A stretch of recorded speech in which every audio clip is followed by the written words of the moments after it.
And welcome back. We begin our first segment of our show this morning with a conversation, a rather candid conversation we'll have with the Commissioner of Police, who has joined us on set this morning. Good morning, Compol Good Williams. morning. Good morning, Isani, and Miss, I don't even know your name. Wow. After you know, watch my morning show, April. But we're in April. Yes, Anyway, so, that makes it even worse, doesn't it? Man, you're off to the wrong start this morning, Compol. You can't forget the names of your well, hosts. I have never met her before. It's the Okay, first time fair I've enough. seen but her. you know, watch the show. So Right. that again, right? Good morning, couple. Good morning. Compol, there's a lot for us to touch on this morning. We haven't had you on the show for quite some time. And while there are some developments, for better or worse, in the department and in the general state of the country and citizen security, there's a lot for us to get into. I want to begin, first of all, by finding out from you how the department has been able to fill certain voids that have been created. I know that while my late friend William Dawson wasn't a member of the police department, he interfaced very, very closely and directly with you guys through the Leadership Intervention Unit. That is on one end. On the other end, the department, and for those of us who are friends and family, we just lost Fitzroy Yearwood last week as well from the communications department. How has the department been able to look at how they can fill these particular voids? Well, certainly it's not been easy for us. We have been going through some very rough times when it comes to losing key personnel. Mr. Dawson, like you rightly said, was a very important person to the LIU and the functioning of LIU. He was the chairman of that organization and played many roles, or one would say weared many hats. One of the most important hats he wore was the chairmanship of the Leadership Intervention Unit, as well as the director of the modification department. And so with his loss, we're still trying to see how we can find someone who can fill that void that he had left behind. I know it is not going to be easy. I have said before, and I'll say again, that finding an next William Dawson is next to impossible. And so what we have been doing, we have met as the steering committee for LIU, which include the minister, and we are looking to see what can be done to find one or two persons who will be able to do the different work that Mr. Dawson did. The interventions are critical, and while yes, you have myself, Brother Nuri, and we have now been joined by Fote Gongara, Sticks, and in some cases Giovanni Brackett, to engage in these interventions, I still believe that the likes of William Dawson is still missed within the different communities, and these guys did have utmost respect for him. I am sure that yes, they do have the same respect for us, but he was more closely connected to them on a daily basis more than I could. I have a more greater function to deal with, Yeah. and so I can't spend the amount of time that I would have wanted to spend with them as William Dawson did. But we're hoping that somewhere down the road we'll be able to find one or two persons who can step in and do as close as good of a job as William Dawson did while he was here. And when it comes to Fitzroy, again, it's very tough and it's hard for me. Fitzroy was my communications director, and he did take a lot from off my shoulders in terms of having to interact with the media on Yeah. a daily basis. As the Commissioner of Police, I do have a number of things that I have to deal with every day, and we try as best as we can not to isolate the media. And so to have Fitzroy there as that intermediary was extremely good for me and good for the department. He knows how to interact with the media as well as the public. He is, as the minister described him, a very charismatic person. He's a clown in his own way. Yeah. There's never a dull moment when you're in the company of Fitzroy. He will always find something to make fun of. even if it has to be you, right? I am his boss, and he made fun of me many times, Yeah. you know. But that's the nature of who he was, and he certainly will be missed. To replace him again, it's not going to be easy. Um, we might have to see how we can juggle around between Mr. Romero and, in some instances, myself, or maybe Gerald Jones, who is the deputy of National Crimes Investigation Branch, until we could identify that one person again who will be able to do those interactions for us. And Fitzroy job spans beyond just speaking to the media, but also looking at our entire PR system to see how we can develop it. And he was in the process of working on some infomercials to educate the public in terms of different things that we would want the public to be educated about, like, for example, dealing with the whole issue of these traffic fatalities on the highway with motorcycles. We need to have some infomercials for drivers to understand the importance of adhering to the rules of the road while driving, particularly motorcycle riders who tend to break every rule when it comes to traffic, overtake on the wrong hand side, ride without no helmet, ride without no light at night. All these things motorcycle riders do. And then you question why we're having so much traffic fatalities involving motorcycle riders. But many a times they attributed to it. And so we want to do something to educate them that, you know what, you are on a motorcycle. The rules of the road apply to you as well. And we also wanted to look at the whole issue of doing some good infomercials highlighting the good work of the police. Oftentimes, to listen to the media, all you hear is the negative things that police do. And I can tell you, to every negative event that police do, there is 1,000 good ones. But the good ones are never highlighted. And so what we wanted, we were working on, was to take some clips and put together to highlight, again, through an infomercials, the good work that police does on a daily basis. I think the public need to know. And if we do that, then we can see how we can get the public more closer to us. Bridging that gap between us and the public is very important. But we have to find a very crafty and honest way to do so. And Fitzroy was working on that for us. Given the loss of Mr. Dawson and Mr. Yearwood, we're both coming on the heels of, it was very sudden disease. You know, their health was at stake. Is there any discussion within the department as to how you all tackle these types of situations? What do we do moving forward? How can we replace these persons? How is there somebody else that's going to come up next? Something happens to Paul Williams tomorrow, what can we do? How are we going to move forward? Like a succession plan or something. Right. It is extremely difficult, and let me touch the health issue first. Certainly among police officers, health is an issue, including mental health. The nature of our job is not one that allows us to be able to have that dedicated time to exercise. You have, for example, police officers who work, let's say, for example, the 4 to 12 shift. They come on 4 in the evening and report off duty at 12 midnight. When they report off duty at 12 midnight, they get home perhaps around 1, 2. If they live in Corozal or Orange Walk, they get home around 3. They go to sleep. They get up around 10, 11.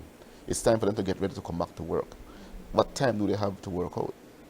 Likewise, the ones that work from 12 midnight to 8 a.m., they work that whole, we refer to as graveyard shift. When they come off at 8 a.m., their body is tired. They want to go home and sleep. There's no time for exercise. And so it requires, or it takes, great discipline for one in those circumstances to still find time to do workout. But I've emphasized to them that they need to find the time, because the nature of how they eat, the unhealthy nature of how police officers eat on a daily basis at work, is one that requires for them to do some physical activity during the physical activity to be able to burn some fat. I personally, I get up every morning 4 o'clock. I spend an hour and a half in the gym, and then I get ready to go to work. It is sometimes difficult for me, but I try to find the time, because I do understand the nature of it. And I've said to police officers, I know it is hard, But we're seeing police officers suffering from diabetes, hypertension, heart diseases, Yeah. cholesterol issues, and these sort of chronic illnesses. And so it is important for them to make sure that they spend time to work out. That is going to help them to fight these diseases. If they just stay there and just eat these fried chicken morning, noon, and night, it is just adding to the health problems. And if they don't take the time to address it, then we're going to find ourselves being a very unhealthy organization, and we don't want that.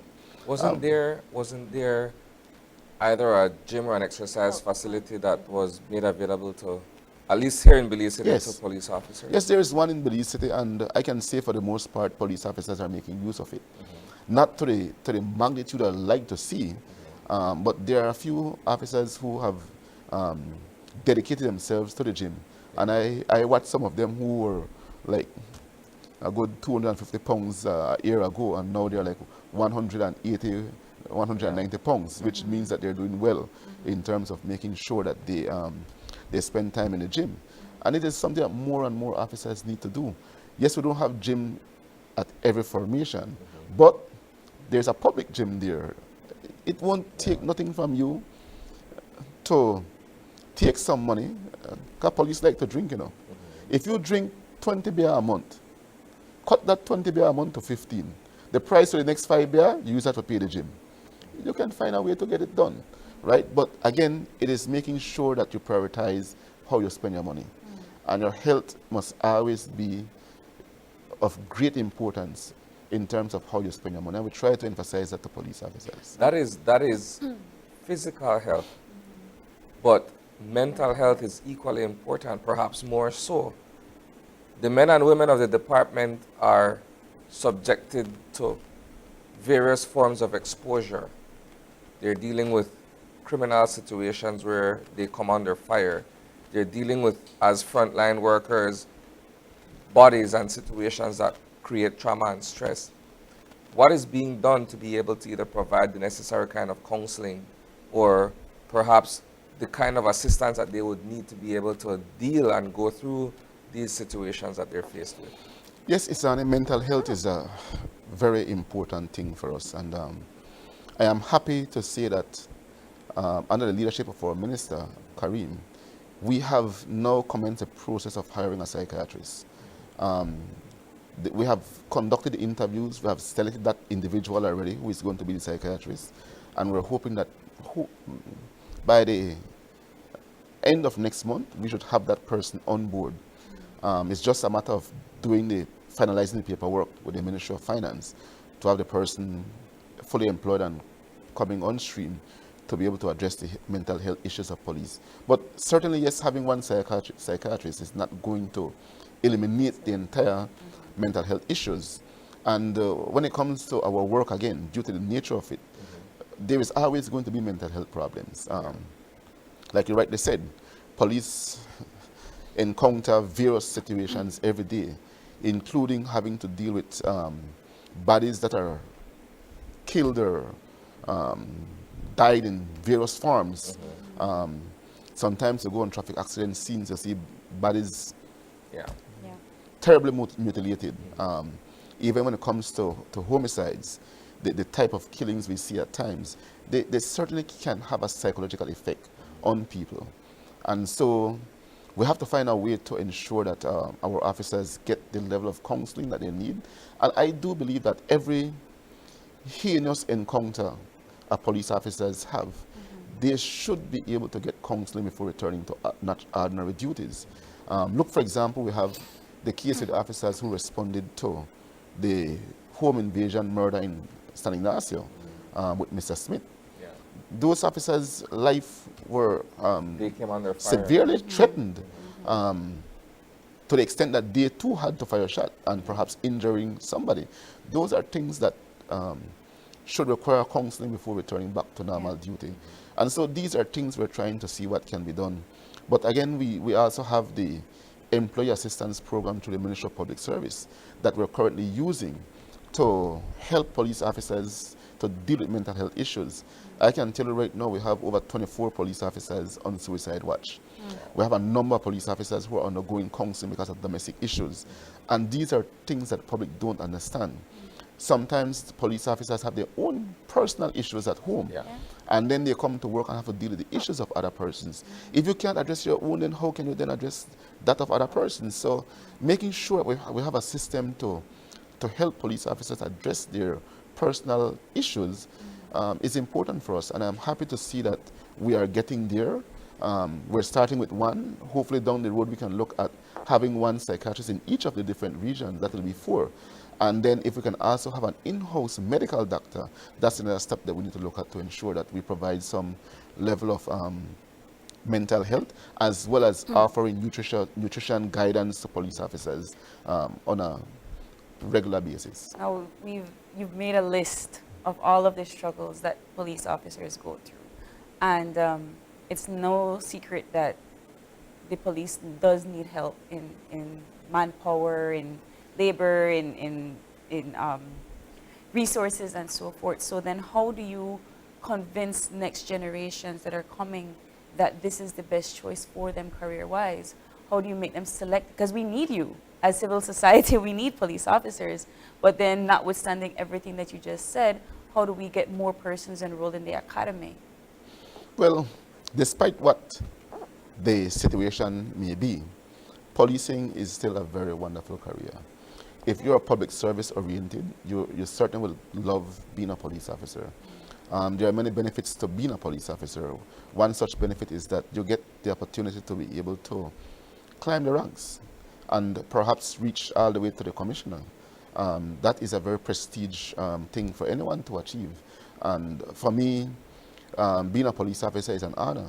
You know, many times people look at things and just focus on the negative aspect of it. But if you were to take a holistic view and look at both aspects, you'll find that policing do have many great rewards that one can achieve. If you're a very good and dedicated police officer, you get to travel. You go out of the country, you know places that you never dreamed you'd ever be. And you know, one of the most gratifying feeling of being a police is to know that you have helped someone. People come to you with their issues, their problems, and you find a way to help them. That is such gratifying feeling that, you know, any true police officer would love to experience. And you get to meet people. You know, again, you find sometimes police officers tend to not want to work in different parts of the country. They want to only work where they're from. When you work where you're from, you don't learn as much as you do when you go and work elsewhere. Exploring and experiencing the different cultural dynamics of other ethnicities is very, very good. You know, you go and work in Dangriga, you experience the Garifuna culture.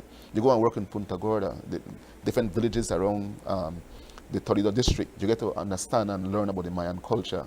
You know, you go to Orange Walk, learn about the mestizos. You know, it's just so good. You get to meet people and you get to experience the different cultural dynamics that the country has to offer.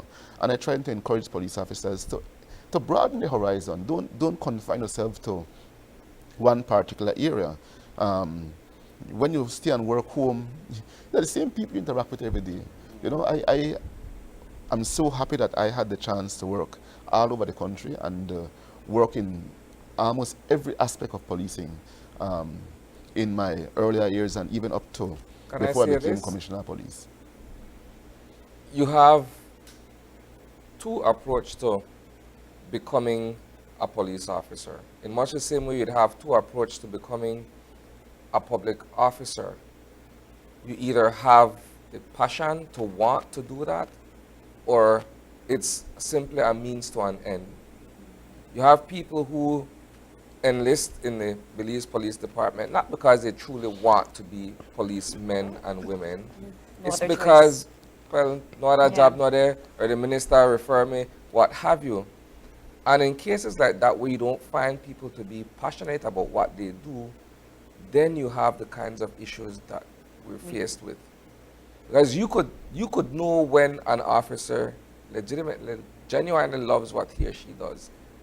their attitude and their approach to dealing with people is completely different. We're not saying that they wouldn't be stern when there's a need for them to be stern, but the approach in itself speaks that they value and respect the uniform that they wear. Now, if you look at our sense of confidence in the police department, we gauge it by different means, right? Like for me personally, if a police officer approaches me mannerly and respectfully, I will comply. You're only doing your job. If you want to search, whatever it is, you're doing your job. But if you come with a certain approach that automatically puts my back against the wall, then what do you expect in return? It's the same way with anybody, right? If you approach somebody, cuss up and disrespect and whatever, you can't possibly get a good outcome out of that situation. I have always said that it takes two to tango. And if you want to take the time to make yourself an A, I'm not going to follow myself with you. Yeah. Period, full stop. I have a different approach to things. If I find myself in a situation where I believe that saying or doing something is going to make matters worse, I remove myself. I say nothing and I stay quiet in my corner. That's the type of person I am. I don't believe in engaging in quarreling and argument, and I don't have the time for that. But not everyone are like me. For me, if I were to approach you in a nice way and you have a different approach to me, acting like a A, I'm not going to follow myself with you. I'm still going to take my time and try to explain to you that you are making a fool of yourself, and then try to make you understand that what you're doing is wrong. Cursing back to you or acting with you the way you're acting with me doesn't make matters any better. Yeah. And I have always said to the public, not every police is going to have that approach that you like. It does not mean that you are to resist or you are to follow yourself with the police. Even though he or she may be acting like an idiot, you comply. There is always going to be a recourse that you can make to address the issue of the police. Especially now that we have made it mandatory that they wear body cams in certain circumstances. And we're hoping that the body cams is going to alter the behavior of police, knowing now that they're wearing it and what they're doing is being recorded. We're hoping that it's going to make a great change. We have already seen it, but not to the extent that we want, because again, not every police officer has one. And so when we have situations where they're wearing it, we expect that the attitude, and it should not just be because the body cam, you know. You must always have that attitude to make sure that you're dealing with the public in like manner as you yourself would want to be dealing. But what is the issue then, Compo? Because police officers are trained in the exact same academy altogether. So how is it that we have, for instance, police officers that will not comply with the laws of ethics in civil society? They wear the uniform and they feel like they're in an authoritative mode and therefore they can do what they want. It's the vicissitudes of being a human being. It's as simple as that. But then it doesn't make you feel safe as a civilian. We all react differently to situations. And as much as we do have police officers who don't behave the way we want them to or the way they should behave, the public can still be assured that the police department is a good organization. Many times you hear people say, I don't trust the police. But as something happened to them, who do they call? The police. If they never trust the police, they're not going to call the police. It's as simple as that. Yes, should there be more done by police to bridge that gap and make us more likable? Certainly. And those are things that we are trying to work on to address. It is not going to take an overnight. Over the years, we have had a horrible recruitment process. And now those recruitments are now manifesting themselves, where we're seeing police officers acting in ways that we never expect police officers to act.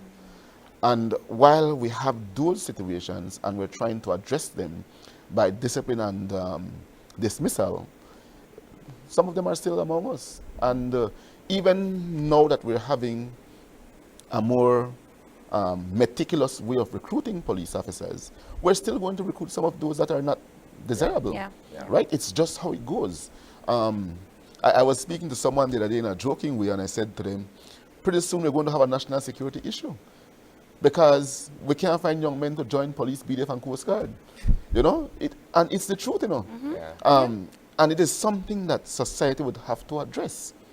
When we do recruit the young men or young women from the public, they come with a certain degree of baggages that we have to try to find a way to deal with, to convert them from that lifestyle that they are accustomed to that of a police. And the period of training we have, which is 6 months, is not sufficient. Yeah. And to say we're going to extend the training to a year, it will still not address the issue. We have instances where certain parts of the world, recruitment for police takes an year. And they are still some of the most horrible police organizations in the world. So it's just the way how people behave at times when they get power. And some people just can't handle it.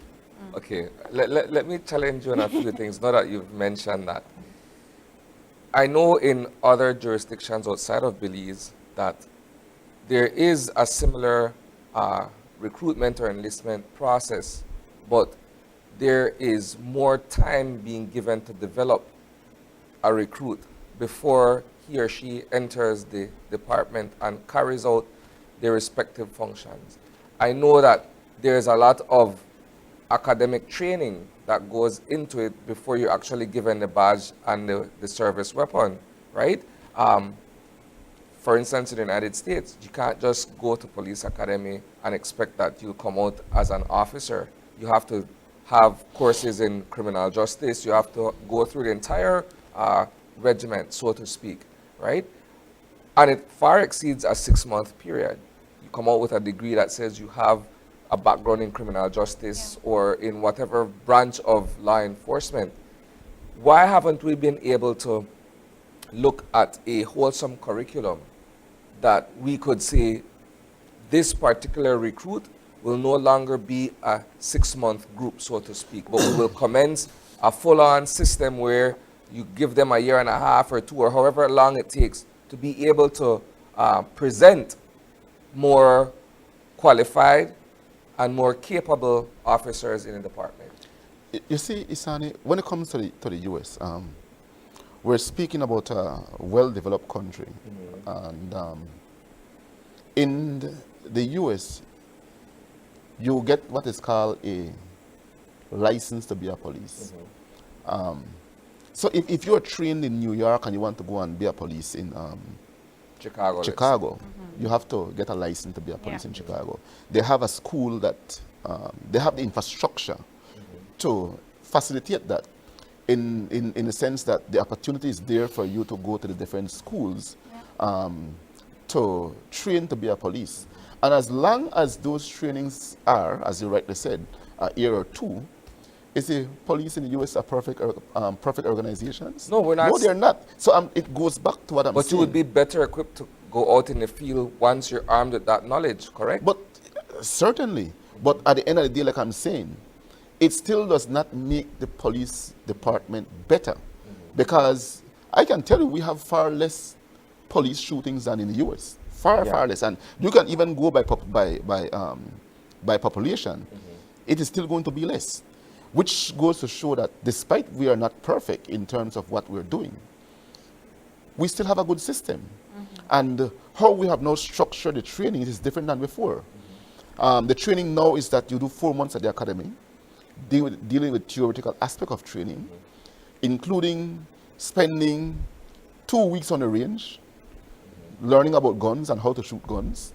When I joined police, we have 1 day on the range. They took us to the range, show us the old Webley 38 revolvers, and give us 6 rounds each to shoot, and that was it. Right? Today, it's far more. It's 2 weeks of training when it comes to firearm usage. And after the theoretical aspect of training is done, then you're sent out in the field to a field training officer.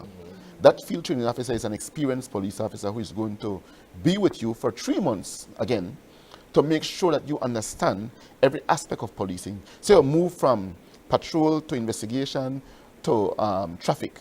So you get to understand the feel of being a police officer. When that 3 months is up, then you're taken back to the academy and you're prepared then for graduation.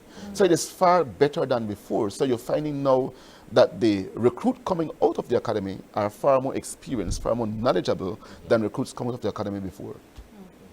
So I had a couple of questions in terms of what we're doing to ensure the public its safety when it comes to police. And I know that over the course of the past couple of years, crime, particularly in urban areas, have reduced significantly. We've seen it in the media and so forth. But we're seeing that it's gravitating towards more of the rural areas, the places where perhaps we need more resources and more persons. So what aspects are the police department taking to ensure that civilians in those areas are safe? Well, certainly I have spoken about the different expansions that the police department is currently working on. And I'm happy to see that in the new 2023-2024 budget, we do have allocation to recruit 225 police officers. Now, again, with these expansion projects, it is going to require additional police officers. We look, for example, at Orange Walk Town. Orange Walk Town is practically the biggest town in the country, well populated as well, but they have one central police station. The town has outgrown that police station. So the services we're offering to the public is not to the magnitude as we would want to. So we're now looking at building a new police station in Trial Farm. And Trial Farm is a village, but Trial Farm is attached to Orange Walk Town, right?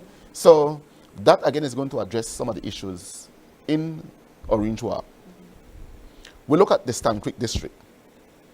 While we do have many substations in the Stan Creek district, and I can tell you Stan Creek district have the most substations. We have Hopkins, we have Saint-Bite, we have Placencia, we have Independence. And then now we're looking at Bella Vista. So that's 5 substations in the Stan Creek district. Now, Bella Vista village is a huge village with a huge influx of migrants from Central America. Having 1 or 2 police officers there certainly is insufficient. So we're now establishing a substation in Bella Vista, just as we have in Independence. So again, more police officers are needed there. We look at the Toledo district. San Antonio is a huge village in the Toledo district. Currently, we have no police there. But San Antonio will need another complement of officers, like a substation, to be able to police those villages around as well as San Antonio village. And it is also a key area for us in terms of looking at the drug issues in the Dolores and the neighboring villages along the border areas. So there are several places we're looking at, including Dangriga, where again Dangriga town need another police station in new site. We're looking at San Ignacio. The twin town of San Ignacio, Santa Elena have 1 police station in 2 towns. So we need a police station in Santa Elena as well. So there are several expansions we're looking at. In Belmapan, we have the Mayamopan expansion likewise. And these are going to require more police officers. So as much as we're recruiting 225 more, we still need more than that. We need but to see you need, okay, 1 second. So there has to be the political will beyond simply the recruitment of new officers. You have to have infrastructure in place as well. Because if you're talking about all of these places that need to be expanded in terms of the reach of the police department, you need to have vehicular resources, you need to have structural resources, and all of these things. Now, has there been that will to say, well, we are investing as a government in expanding these areas? citizen security is one of the pillars of Plan Belize. We have a minister who is committed. Once we propose something to the minister, he looks at it. We are the experts. He takes guidance from us. And he makes sure it goes to cabinet and we get the cabinet approval. All these expansions we're speaking about do have the buy-in from government. If a matter of fact, you saw us doing an expansion in San Pedro recently. That required resources, and the government was able to provide all the resources for that. We did an expansion in Belmapan, in Mayamopan. Through Minister Mira, we were able to get the police station building in Mayamopan. and we have not assigned a vehicle to the police station. So the buy-in is there. When it comes to Santa Elena, we have the buy-in from government. What we were missing was a land to build a police station. Through the area rep, Mr. Balona, we have now received a land to build a police station. So pretty soon construction for that is going to start. In Bella Vista, through Mike Espat, we have received a land to construct the police station, and with the assistant of my minister and the CEO. You did a tour recently. Yes, in that era. Through my minister and the CEO and Mr. Espat, the CEO from Investment and Trade, and Minister Espat, we are now seeing how we can get the station built through Kabe to build that police station. In San Narciso, there is money under Kabe to build a police station in San Narciso in Corozal Town. So again, the buy-in is there from government. They are committed to making sure that citizen security remains a priority under Plan Belize. And it is for us, the police, to make sure that we advise and guide the government properly in order for us to be able to carry out these projects. One second. Compal, let me take you in a slightly different direction. I know time is not on our side. A week ago, we discussed the possible landing of a drug plane in the southern part of the country. Can you provide us with an update based on recent developments over this weekend? Yes, we had done several searches in the area, including the BDF doing some flyovers. And finally, I think it was on Friday or Thursday last week, Friday I think, the BDF were able to spot the burnt remains of the plane in an area in the Toledo district. Again, the area was extremely remote. It took the police and BDF days to get there, and they finally got there yesterday. And they found the remains of the plane, and police also found a shallow grave that they believe may contain a human remains. We're still yet to confirm. The scenes of crime personnel will be going out to the area to allow investigators, but again, the rugged nature of the terrain is one that will not facilitate the police officers getting there quickly. And so to give you an update might take until tomorrow on that matter. So in the round, what is the state of affairs presently where suspected drug plane landings are concerned? I know that it seemed to have been reduced considerably, but where are we with that? Well, it is something that we are focusing on heavily.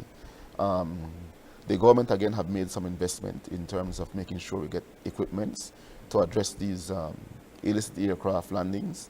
And we're using those, the collaboration between the police, the BDF, and the Coast Guard, as well as the U.S. Embassy through the DA attaché, has been extremely strong, and we're trying to see what can be done to enhance our efforts more and to prevent these planes from coming, or when they do come, that we'll be able to intercept them. So again, we're seeing where these persons who are engaged in these activities are being very crafty in landing these planes in areas that they know are extremely remote and will take some time for the security forces to get there. We've touched on various topics from police brutality to health, mental health, and so forth.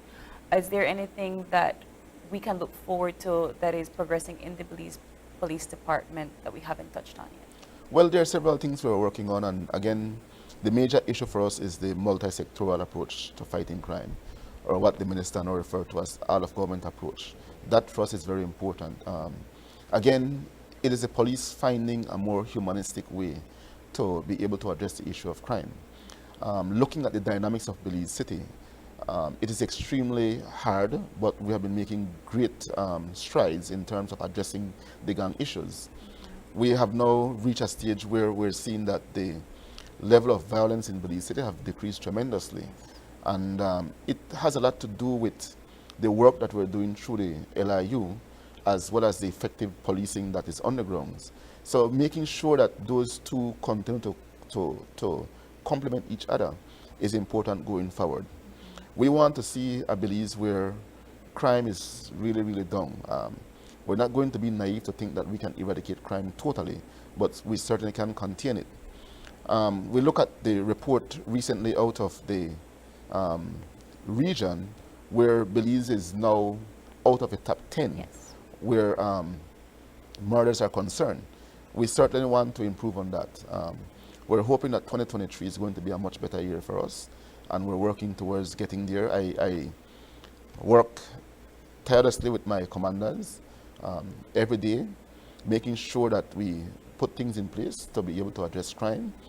We have a minister who is committed on the grounds with us, providing resources to be able to make sure that we can do our job as effective as we can. And so we welcome that. If a matter of fact, the minister is a very important part of LIU. He plays a very integral role in the function of LIU, making sure that we were able to get financing for it again in the new budget. So there is a lot that you will see being done in the city to address the issue of crime. And we're hoping that down the road we can use the Citizen Advisory Committee to do the same in other parts of the country. Certainly expanding LIU across the country is going to be a very, very tedious task and a very costly one. And so we have to find other ways that we can perhaps look at doing something similar in the other parts of the country through the Citizen Advisory Committee that we have established in those areas. El Campo, we are officially out of time, but please do come back because I know we have more questions for you. And thank you so much for your time and best of luck in the progress. I won't be able to come until April next year. I can only come when it's April. Look at your April. Right? Oh, no, I remember it. Thank you so much, Campo, and best of luck with your endeavors. Thank you very much, and it's always a pleasure to be communicating with you all and updating the public in terms of what we're doing in the police department. It goes a long way in fostering that trust and confidence that the public need to have in the work that we do. Absolutely. And so we appreciate the opportunity given to us to address the public. Of course. Thank you. And with that, we are going to take a short break. We'll be back to talk about World Book and Copyright Day and what we are doing for activities today. Stay with us, we'll be right back.